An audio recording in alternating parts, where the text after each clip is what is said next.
Welcome to the Does This Happen to You podcast, where we explore the funny side of truth is stranger than fiction stories.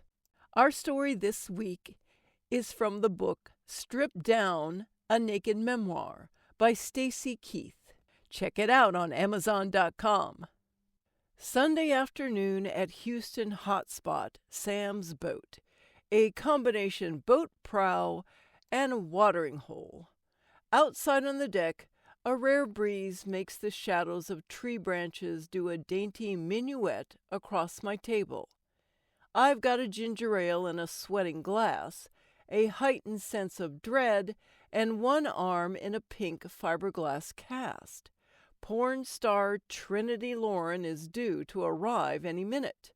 The ginger ale is because anything alcoholic tastes like a drain cleaner to me. The cast is because some kid who'd had his driver's license a total of 15 minutes annihilated my new car and put me in the hospital with a broken wrist and broken ribs. The dread is due to the fact that I've got very mixed feelings about meeting Trinity and her boyfriend, that guy from the men's club who was a personal injury lawyer / professional pussy hound, Ed Cox. The name says so much. I make it very clear over the phone that I'm not interested in a career in porn. Magazine modeling, yes, but I draw a big line between being sexy for money and being sexual for money.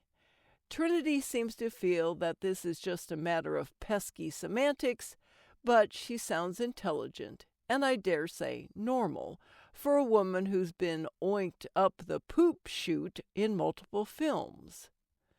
Truth is, I've never seen a porno, except for 2 years ago when a freak in my old apartment building agreed to do my taxes in exchange for my considered opinion on some skank video he'd produced. I sat there slack-jawed while a 400-pound black woman pranced around the screen in stubby, champagne-colored heels and nothing else. Her nipples were the size of dinner plates. The skinny white guy trying to do her pounded manfully away, but you could see he wasn't hard and couldn't fully scale the huge rubbery Everest of her flesh. Wow, I told my tax guy as I edged toward the door. That's great, an art piece. It's been 2 weeks since the car wreck, and thanks to insurance I've got new wheels, but the cast itches and my 5 broken ribs are killing me. Moreover, I'm lonely and sexually frustrated, and there's a table full of hot guys ogling me. Twice I vamp past them on my way to the ladies' room, and each time they fall into a stupefied silence. But none of them has the huevos to hit me up. From across the parking lot, I see Ed's starched Ubercoif. Beside him is a woman with a squarish face and lots of streaky blonde hair. I'm curious to see how stout she is. Busty, yes, and, according to Ed's smug report, naturally so, but beneath the rack are 2 solid rolls that I never expected to find on a famous porn star. To conceal my surprise, I double up on the warmth of my greeting, getting in return a limp handshake and neutral smile. "Am I right, or am I right?" Ed proclaims a tad too forcefully as he looks at me. "Is she a stunner or what?" Trinity settles herself at the table. A pair of heavy turquoise earrings, a pendulum from overstretched lobes. I can see now that she is indeed pretty, but there is a blankness to her, an expressionless quality to her eyes. Her boobs are overpacked in their lycra top, and they have the gelatinous quality you don't see on house girls whose implants create an immovable mono unit. Her perfume is floral and light, better than the designer knockoffs I tend to wear. Ed's insatiable grin as he looks at us makes me cringe. "So, How long have you been at the men's club? Trinity asks. Her cadence is slow, like sound moving through water. 3 weeks. Do you, dance locally? Right up the street. She nods to a dingy and notorious row of B-list clubs with names like Baby Dolls and The Penthouse. Girls there are constantly getting busted for solicitation. Why would she work those dives? But I'm putting together a feature act and going back on the road, she adds. A feature act? My raised eyebrows ask the question. I've been in hundreds of magazines and movies, she explains. I'm a celebrity. You make your money dancing in clubs that book feature performers. You've never heard of that? I shake my head like the dumbass I am about these things. One of the reasons Ed wanted me to meet you is I'd like to send your pictures to Scott Fair, a photographer in L.A. who sells to all the magazines. And I'd like you to go on the road with me. There's a club in Florida called Bushwhackers that has expressed an interest. I don't know, I reply. I mean, sure, a magazine layout would be great, but the club would have to pay an awful lot to $2,500 for the week, plus tips, and you make most of your money selling Polaroids. I'm skeptical, but the money is a powerful lure. And wouldn't that be safer than driving home every night at 2 a.m.? Plus, any dancer would spit out an ovary to land a coveted prize like a layout.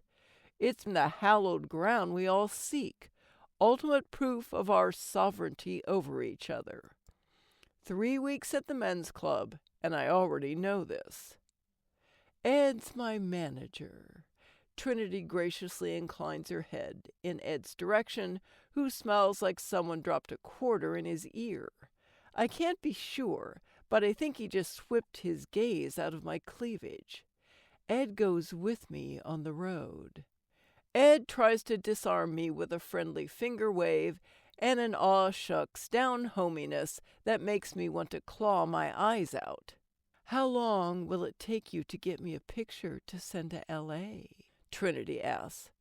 I've got a few, mostly from bikini contests, I tell her, but I've still got major reservations, and I want desperately to reach inside my pink cast and scratch the shit out of my arm. By the way, she asks, when is that coming off? 4 weeks, I say mournfully.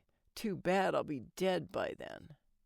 Well, don't schedule your funeral for the 2nd week in September. She and Ed say their goodbyes. She stands, preening, in front of the jokers at the next table. I hear one say, "That's Trinity Lauren." With a victorious smile, she sweeps out to the parking lot. "She's a fucking hog, dude," one of the other guys says. Well, that's a hog I wouldn't mind making squeal. I'd rather do her friend. Jesus, he means me. I freeze in an attempt to seem like I'm not listening. Bet she sucks dick for a living, too. Hell yeah, that's what I'm talking about. Go ask her what movie she's been in. You do it. No, you do it. But I'm already headed for the parking lot, shame burning in my cheeks. They think I'm for hire. I'm guilty by association. I wonder if there is any difference between me and Trinity. It's obvious I'm the only one making the distinction. To everyone else, I'm just another hole with a taxi meter attached to it. I have nothing but contempt for public opinion, but this shit is unnerving, having so many people not see what I see. It's yet another difference between me and the 9-to-5ers with their mortgages, degrees, cars, wives, debt, and Super Bowl Sundays. I'm on the outside looking in again, always on the wrong side of the window. As I ease out of the parking lot, gravel pinging the inside of my wheel wells, one of the guys comes bounding up, motioning me to roll down my window. No one can see us because we're on the leeward side of the building. I know the advantage is not lost on him, this hedge against me shaming him in front of his buddies. "Hey, gorgeous." He leans in, inches away from my face. "You're like mad hot, and I really, really want to get with you. Not to be an asshole or nothing, but do you offer a discount for cash?" Bushwhackers in Clearwater, Florida is the first stop on our big feature tour and lies about 5 miles inland from Interstate 10, but I make Trinity drive us to the beach first. We're stupidly early. Too early to check into our hotel because Trinity is so hopped up on diet pills she could have powered the car, Flintstone style, with her feet. The plan is for Ed to fly in later. He has important litigation to wrap up. Trinity, when she says this, gives the words all the solemn gravitas she obviously feels they deserve. Trinity's real name is Roxanne, which is good, because my best friend, Betts, ruined it for me when she said, "Why Trinity? Is that because she takes it in the mouth, the pussy, and the ass?" I've known Betts most of my life. We met one day at a bus stop, and I instantly liked her because she told some little spazoid who was teasing me about my boobs to go fuck himself. I got a lot of that in high school, like the reputation I did nothing to deserve since I never dated anyone who went there. Guys writing, "Suck my cock," in the dust on my car. But Betts and I stuck together, primarily because I admire the way she'd call everyone on their shit, whereas I tended to internalize people's shit. She's a psychic, a real one, with certifications and clients, and she thinks dogs are better than people. She also thinks going anywhere with Ed and Roxanne makes me dumber than a box of rocks. So far, so good, though. Sure, Roxanne tends to drift off mid-sentence during our drive, but her eyes stay open the whole time. She tells me stories about her ex-husband, their custody battle, her daughter, life in the business. I mostly feel sad for her. Clearwater is exactly that, clear water. The ocean is green, like a bottle held up to the light. The beaches are sugar white, and they stretch for miles, dotted with cordoned-off turtle egg nests. In Texas, you can actually drive on the beach, and people do, flipping down their tailgates and staking pop-up tents so the whole place looks like a refugee camp, only with beer. In Texas, probably in all the South, you find Confederate flags waving from the antenna of 4-ton trucks. But this Florida beach is not only breathtaking, it's devoid of rednecks and motor oil. The sky is a dome of brilliant blue with the occasional cloud, and the sun is just hot enough to make me comfortably drowsy. Roxanne gets an umbrella drink and then another. I think, huh? She must be nervous about meeting with the club owner tonight. 6 drinks later, she's plastered. The row of paper umbrellas lined up in the sand look like a Palapa bar for tiny alcoholics. When a toddler squeals in delight and darts over to sea, Roxanne turns surly and protective, huddled over them and shooing him away. Back at the motel room, I have to prop her up in the shower. I'm scared she's going to pass out and the club owner will think we no-showed. There's some attempt made to dress herself, but one eyelid droops and her fake eyelashes are crooked. Red lip liner spills over its levees. Since she can't arrange her boobs properly in the flimsy bra, her cleavage forms a bizarre zigzag. I dress at warp speed, shouting out questions, trying to keep her awake. At her slurred direction, I drive us to Bushwhackers, a shithole by Houston standards, and then park the car. The whack part of the flickering pink neon makes a high-voltage spitting noise as we walk inside. "Let me do the talking," she tells me. "After all, I'm the star. I'm Trinity Lauren." I'm just hoping she can talk. Inside, the place is a dead ringer for an Elks Lodge, right down to the wood paneling. A corner jukebox, in serious need of a music update, grinds out Skinnerd tunes. You can hear the click of pool balls and smell the rancid odor of stale hops. An emaciated white chick with biker tats hangs off a brass pole on the dilapidated stage. I'm curious about the pole. At the men's club, they're considered déclassés, like thigh-high boots. Sheets of scarred old linoleum, set out on top of a foot-high platform, form the stage. Beer signs glow luridly. Trinity pulls it together long enough to strike a pose and give everyone her imperial duchess stare. The local girls stare back. The manager's office is the same dingy, gunmetal gray as the one at the men's club, as though calculating the profits of sin must be done in as much austerity as possible. Jerry, the owner, rises to meet us, and one look at Roxanne knocks the smile off his face, which is red like a baboon's ass, with the small, truculent eyes of a rhino. He appears only slightly mollified when he sees me. "What's that?" he growls, pointing at my cast. We all look. I hold it up, having almost forgotten it was there. It's been 6 weeks. My bone doc was supposed to pry the thing off before I left. "She can't go on stage with a cast," he grouses. Roxanne says, "Is there a hospital nearby?" "They're not going to fucking touch that thing unless her doctor says it's okay," Jerry informs her. "I'll get Lou to scare up some hedge clippers or something." I can't wait to see what someone named Lou looks like. If Jerry has the appearance and disposition of a bridge troll, is Lou going to breathe through his mouth?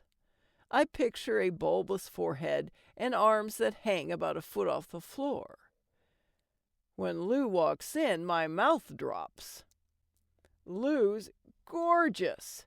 6 feet, 3 inches of long-haired Viking warlord.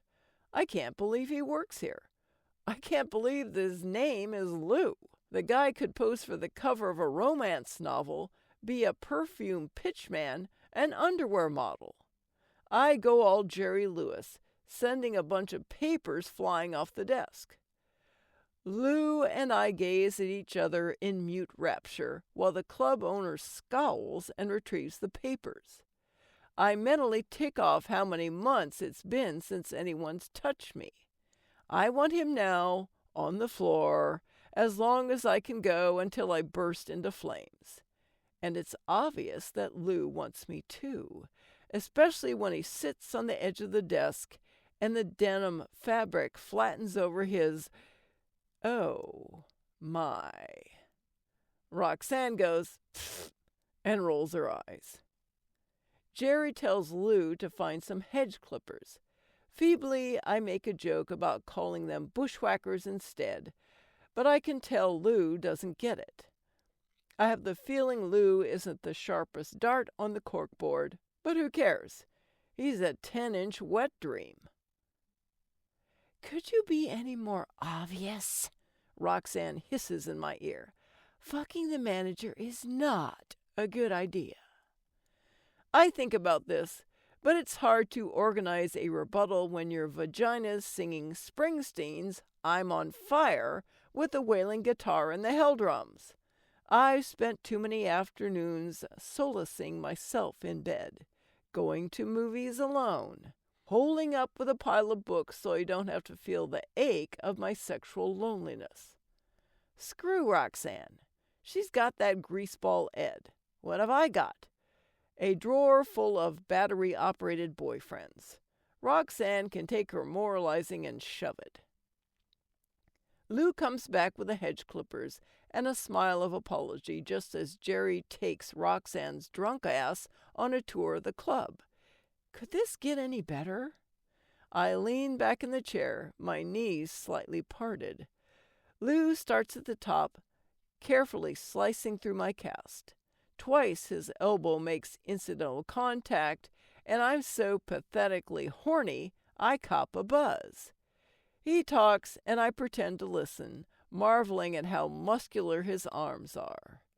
Nothing he says makes sense, but it doesn't have to. All I can think is, honey, I'm going to make your knees buckle, your eyes roll back, and your toes curl. Being assigned your own dressing room is the time-honored sign of having made it. Feature performers get their own dressing rooms, but since there are two of us, we have to share. I think about what a pain in the ass this will be when Ed shows up. What if Lou could finagle a separate space for me? I make a mental note to ask him about it as I drag my swollen suitcase and half a dozen rustling dry cleaning bags past an open door of communal dressing area, the one I've been upgraded from. The house girls glance in my direction, pretending not to care, but I'm pretty sure they're asking themselves the same thing I am. Who died and made her queen? I know that I'm no better than they are. It's not like I scored a magazine layout or that I've even danced that long. Yet here I am trundling past a cheap hollow-core door with my name on it. Trinity's name is listed second. The letters are smaller. She's not going to like that, but I'm hoping she won't notice. I'm dressed to impress Lou, that unholy god of my carnal imaginings, in a spandex micro-mini and matching midriff top. And I'm getting good at strutting around in 5-inch heels. I can navigate stairs, escalators, and even do the half sprint for a taxi. I've perfected the art of putting just the teensiest extra bounce to my boobs without making it look obvious, and of entering a room with the crisp click-click of my heels to announce me. That Lou guy is a fucking moron. Roxanne had groused all way to the club. She's wearing a tracksuit and no makeup. I wonder why she's not more concerned about making a better impression, especially since management seems underwhelmed. Look, I told her.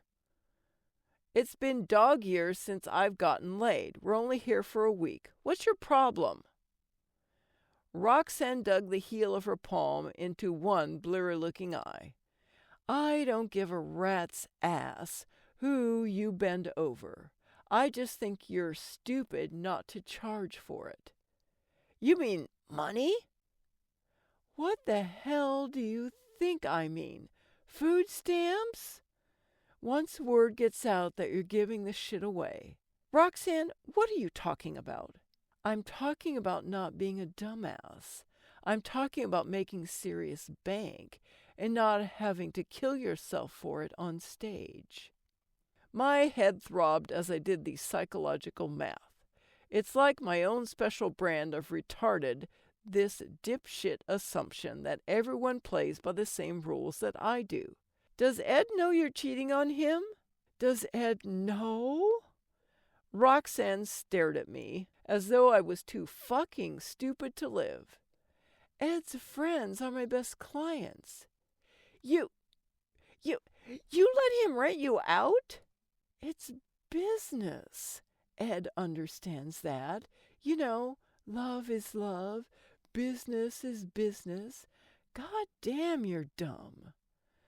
Before her diet pills kick in, Roxanne can be a little snarky, but I could tell she was absolutely serious. My impending fling with Lou was edging into her game. She really did think I was a moron for not capitalizing on something of obvious value. I wondered where Roxanne's little daughter went when Mommy was entertaining. I pictured some poor child staring vacant-eyed at a TV while behind her came the muffled grunts of intercourse. I felt slightly ill. But we're at the club now, and I settle down in an overstuffed, butt-sprung chair to wait until showtime. 5 tabloid rags are fanned out on the coffee table. I've got Kafka in my suitcase, but I don't want to scare Lou. Thanks for listening. I'm Chris Kepler, and I hope you enjoyed listening to these stories as much as I enjoyed narrating them. I'd love for more people to hear these wonderful stories, so please share and tell your friends.